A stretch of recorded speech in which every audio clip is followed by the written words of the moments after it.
morning, everyone, and welcome back to the Hobbydude 007 channel and another installment of Model Cars and Coffee with Hobbydude. Today I want to share with you a model that I built 25 years ago, right when it came out. And living in Spartanburg, South Carolina now, and this driver being from Spartanburg, it is one of my favorite builds. So let's take a look.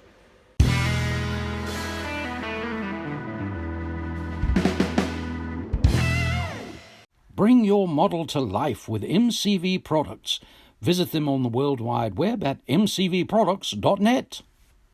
The driver I'm speaking of course, is the late and great David Pearson, the Silver Fox. His farm is about 4 miles from where our farm is, our location is, and what an awesome guy. It was not uncommon, if you lived in Spartanburg, to see him having lunch at Arby's on Asheville Highway. In fact, I was privileged on 2 occasions to actually have lunch with him. Was invited to join, and that made it even more special. But also for breakfast, Amanda and I saw he, Bud Moore, and Cotton Owens, and several guys from their shops having breakfast at the Peach Blossom on Business 85 quite often. I think they did it every morning, where we didn't do it quite every morning, but it was not uncommon to see them there a lot. And from time to time for lunch at the Peach Blossom. Nice little diner, just really nice. In fact, to this day, if you can go into if you enter the Peach Blossom, go to the right, you'll see pictures of them and some of the race team stuff on the walls in that one area, dining area there.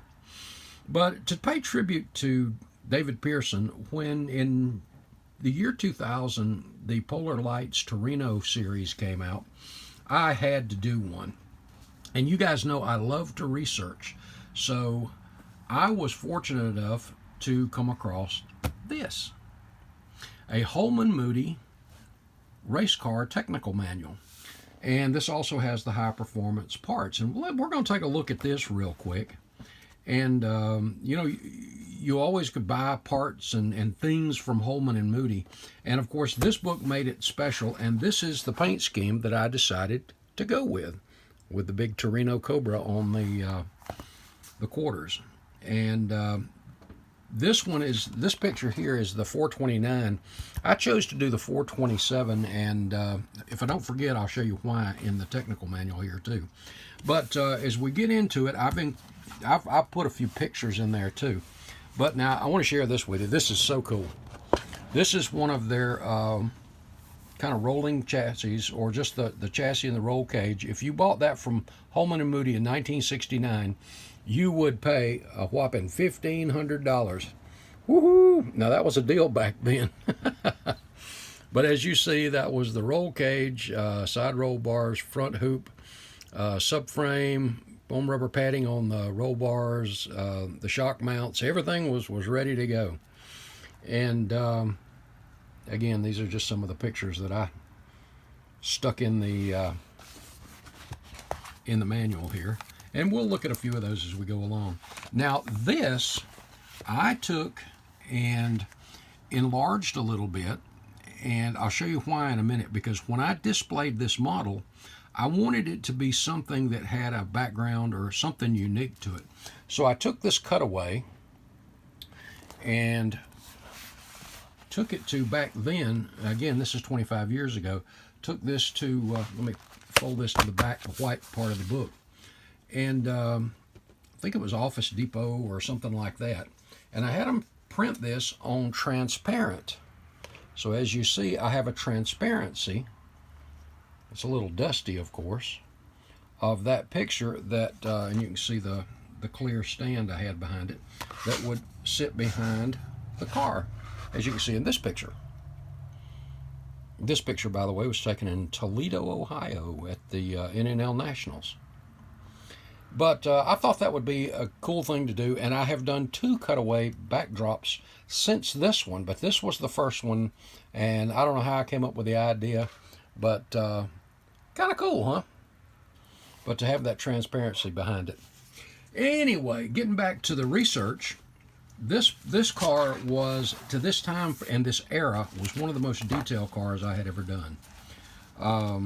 Again, there's that transparency. There's your table of contents for the manual. you get over here and you get to see what the brakes, oh, hold on a minute, guys. I'm running out of battery, apparently. But what the front spindles, the brakes, the springs, and all this will come to light in a minute. And those Holman and Moody wheels. There's your rear hubs.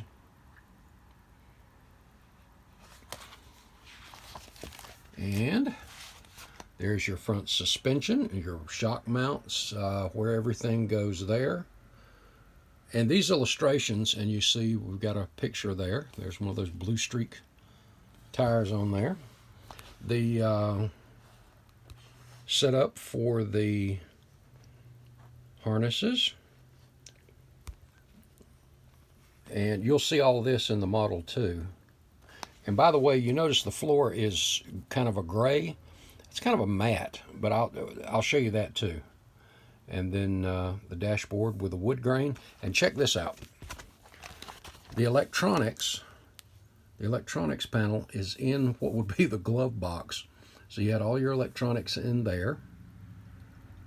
And I was proud of that when I did that on the model. So we'll show you that here in a minute too. The remote oil filter system. Now this held for all the teams up until you see where it's located there on the roll bar. But there's your plumbing diagram for the that goes up in the grill there, the cooler, all the way to the remote oil filter and all the lines where they hooked into everything. This made it so much easier. And there's your rear end cooler, and we'll get to that too. And the oil tank for the oil cooling system. And roll bar configuration for a Holman and Moody. And as you see here, the rear shock mounts. And you notice it's semi-gloss black and these silver and gray panels where the shocks go down through. And another look at that rear end cooler and the oil tank. And we get to how the oil line's hooked up to the oil pan in the front, the dual lines here. Notice the engine is Ford engine red, the engine block. Oil pan, and where the oil pump was. Rear end and rear end cooler. Now this holds true even to today as far as the routing of the rear end cooler, where it sits up inside the car and how the lines run. And if you trace, you can see, you can run everything right back to where it's supposed to be. And then there's all of your plumbing lines for the rear end. And you see here the picture of from underneath the actual car.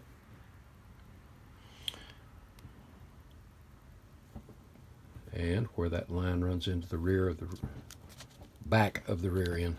I don't think rear of the rear end is a word. And the 427 valve cover and the rocker arm train, how everything is lined up there. The fuel tank, or the fuel cell, and of course these are designed, this plate, you have this ball that drops in there, and if the car ever overturns, instead of the fuel running out, this goes up and seals in both, so you don't have a fuel leak. But as we know in history and seeing some of these cars run, sometimes fuel will find a way to get out and catch fire, but that's your fuel cell plate. And then here's a lot of other pictures and stuff like that. I'm not going to go into some of it. Let me flip back over here and show you. Here we go. This is the kit that we used. This is the kit that came out, and it had, if you recall, a lot of decals. And also, one of the first things that we had to fix on it was that upswept. If you remember, this kit was real bad. The Torinos especially were bad for an upswept. Starting right about here, the nose just seemed to be upswept. And I did a video a couple of years ago. It's called the No Heat Fender Fix. And I encourage you to go back and watch that No Heat Fender Fix on how to fix that. And it's perfect. You don't have to heat anything up and risk warping anything. Very easy to do. And then I had some pictures. Now here it is at Toledo. at the NNL Nationals, and the backdrop back there, and that's the way it was displayed. And in Scale Auto magazine, I was honored that it was the lead picture for the NNL Nationals 25th anniversary. So I stuck that in the back of the book here. I've jumped over a bunch of stuff. And then some other things that we're going to, some of this stuff I'm not going to elaborate on. I'm going to wait till we get the actual car and take a look at it. So I think that's about it. So let me set up the turntable and let's get a look at this car. Okay guys, so here it is, my Polar Lights Holman Moody 1969 Torino, piloted by David Pearson. In fact, this was a championship car in '69. This was a fun build. It was pretty much, well, there were modifications to the fuel cell area, the roll bars, and up under the hood you'll see some things that I added here, and I'll show you some stills here in a minute too. But let's take a look. There's the fuel cell, and that had the photo etch plates, and you see the deck lid pins. And of course I hinged and opened the trunk, and you can see inside there, and we'll stop this in a minute and let you look at some stuff. And the K&S sheet aluminum, which you see on the bottom down there at the radiator as well. The tires are the kit tires, and the blue lines, you can get those decals and the tires correct for the era from Plastic Performance Products. But these blue lines came from an old set of Caddy decals, Fred Caddy decals, and they are actually pretty good decals. There is our brake drum, which the brake drum, well, I'll show you that in a minute too. This is off, or this drum came from Replicas and Miniatures of Maryland Company, Norm. And you see the threaded rod. That's 000 160 for 1/24th, 1/25th scale. That threaded rod, I can't remember where I got that, but I've got tons of it. But I ordered that online, but it's stainless rod. And I had that drum off on this side. And I'll show you a little more there of that in a minute. And modified the kit breather, which turned out pretty good. The intake is scratch built, if I can get out of my own light there. And again, I chose to do the 427. And by the way, the paint on this, the gold and the blue, actually I obtained that from Holman Moody, the paint code numbers, and I'll have to look it up for you, and I'll get that and post that in another video about this. But that's actually the paint, and believe it or not, the clear coat, which absolutely, I don't know if you can see it, but this paint on this thing was smooth. The clear coat was shot out of a can, and it was Plasticoat Classic Lacquer Clear, and about 2 passes, and I barely buffed this thing out. I mean, you can see there evenly all the way across this thing. The paint is just unreal. The kit decals are what were used in this one. I use a lot of aftermarket decals, but that's what was in this one anyway. Looking up underneath it, you see the routing of the lines for the rear end cooler. And I don't think you're going to be able to see it. By the way, the pipes are aluminum, K&S aluminum. And the headers, and you can see a little bit of heat stain on those, the headers are solder. And you see there the hood pins, and those are Detail Master. But again, you can see the up underneath. Let me stop this thing a second, guys. And, well, if I can find this on-off switch. Well, I can't get to the on-off switch, but I'll show you a few things. And again, that fuel cell area was nice and clean. You see the bare metal foil, and I used a pounce wheel to make that strip down through there where you can kind of see, hopefully you can see the rivet marks in there. And that's just using a pounce wheel. And up underneath, let's see if we can get to where we can see that rear end. The cooling lines and the routing, fuel lines, the shocks. And up front, you see here, there's that brake drum. And if we turn it around to the other side, I had the brake drum off of it, and you can see the springs and everything for the disc brakes. In fact, here's a still. You can see it a little bit better.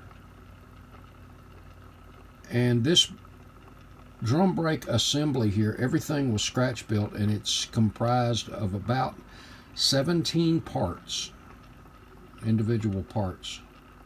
And that was based on that research, the research pictures we looked at. And you see there the routing into that oil pan for the oil cooling system. This was just such a fun build, guys. And to pay homage to David Pearson. But how cool is that? This is, again, one of my favorites of my detail builds, and this one was done a long time ago. I know I'm putting this back up here wrong. You know what, that thing's moving, and I'm just not going to do that. I'm going to set it down this way. But anyhow, very cool, very cool. The one thing it's very difficult to see, and that is, see if I can hold it still for a second. If I can get it in the right light anyway. You know, when that dash was open, the glove box was open, and you could see the electronics in there? Well, as you can maybe see,